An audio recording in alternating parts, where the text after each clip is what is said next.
Hey everyone, so today we're going to talk about kind of a genre invented by Liszt and kind of his legacy. These are called symphonic poems, and I know that sounds a little complicated or a little too fancy, but it's not as fancy as it seems. So basically, when Liszt was working and writing symphonies, he found that the classical symphony has a very specific structure, and that's still true today. And Liszt wanted to work beyond this while still using the grand scale that was the symphony. He still wanted to have a full orchestra, he still wanted it to be a kind of longer piece, and have the importance of a symphony without having to abide by that specific structure. While he was working on these, he was really heavily influenced by both Beethoven and Berlioz. Beethoven pushed the symphony kind of new places at the beginning of the Romantic era, and Berlioz had a great focus for finding a very specific muse, a very specific intention with his symphonies, and so Liszt was kind of drawing on both of those. Originally, as he wrote these, he described them as overtures, which is the music that plays at the beginning of a musical or an opera or a play, and it sort of sets the mood. And that wasn't a totally inaccurate label. They were grand, like the first movement of a symphony is usually the biggest, and that kind of worked with how he wrote these. And they did set a mood, just like an overture, but then later on, he started using the term symphonic poem, and that's what he stuck with through the rest of the time.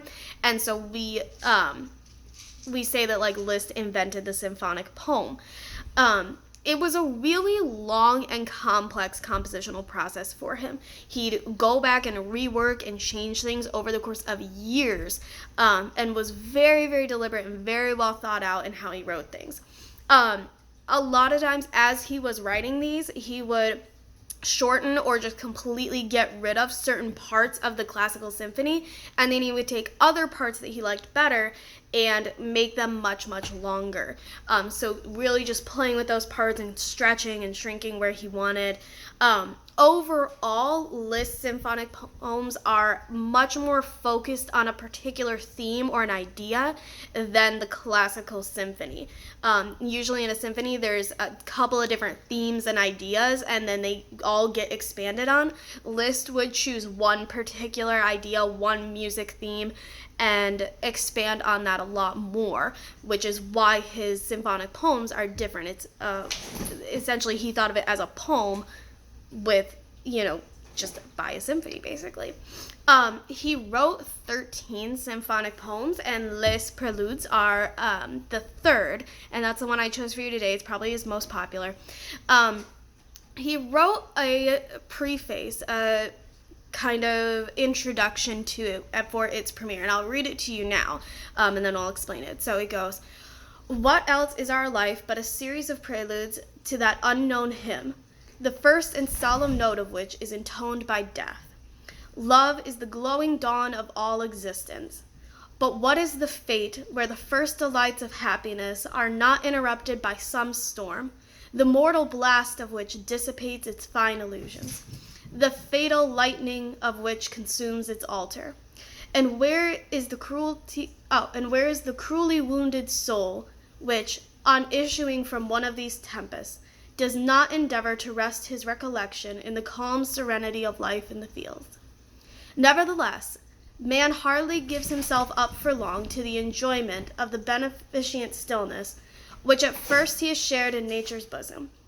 And when the trumpet sounds the alarm, he hastens to the dangerous post, whatever the war may be, which calls him to its ranks, in order to at last recover in combat full consciousness of himself and entire possession of his energy." Okay, so I went through and I kind of figured this out. And essentially it's saying, if we shorten it down, all that starts out as happy must eventually have an end. And yet, when a man is called on to protect that happiness, he is ready to defend it without hesitation. Or even simpler, the real message here that you want to get from the symphonic poem is, even though there's so much darkness in our lives, the good moments are so wonderful that we will do anything to keep on living for them. and I thought that was just absolutely wonderful way to end our week.